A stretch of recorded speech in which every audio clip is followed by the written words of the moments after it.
Koumassi. Du carrefour Zoé Bruno jusqu'au marché Gouro, commerces, habitations et autres installations empêchant l'évacuation des eaux pluviales ont été déguerpis il y a quelques jours au profit des travaux d'assainissement.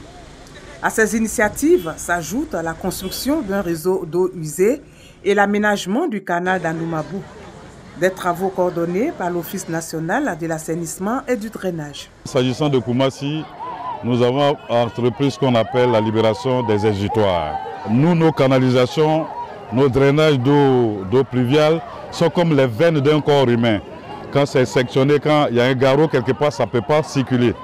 Donc les exutoires sont le terminus de ces ouvrages-là et qu'il fallait libérer. Ensuite, nous avons entrepris ce qu'on appelle les travaux de pré-saison. C'est des curages de canaux de drainage d'eau pluviale. Nous avons les travaux de libération des emprises. Oui, malheureusement, à Koumassi, il y avait beaucoup d'extensions sur nos réseaux qui sont également réalisées. À Koumassi, nous pourrons être à 2,5 milliards. Ça va aider énormément pour la saison des pluies. Aménagement effectué en prélude à la saison des pluies. Pour s'enquérir de l'état d'avancement des travaux, la ministre Anne-Désirée Ouloto, en compagnie du maire de la commune, effectue une visite de terrain. À Koumassi, les conditions d'atténuation sont en train d'être mises en place par le maire. Vous avez les entreprises ici qui ont commencé leur travail, mais le problème c'est que l'ONAD, par exemple, qui est chargée de l'assainissement et du drainage, n'arrivait même pas à avoir accès à certains sites à cause des occupations anarchiques. La SODECI également, assainissement, c'est le même tableau. Aujourd'hui, le maire a ouvert tous ces chantiers.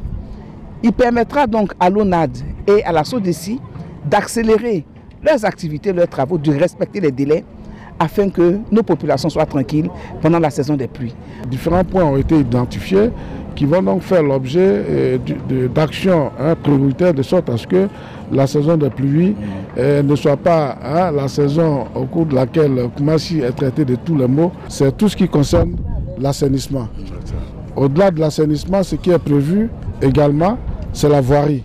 Avant la commune de Koumassi, la ministre de l'Assainissement et de la Salubrité a eu une séance de travail avec les autorités communales de Cocody.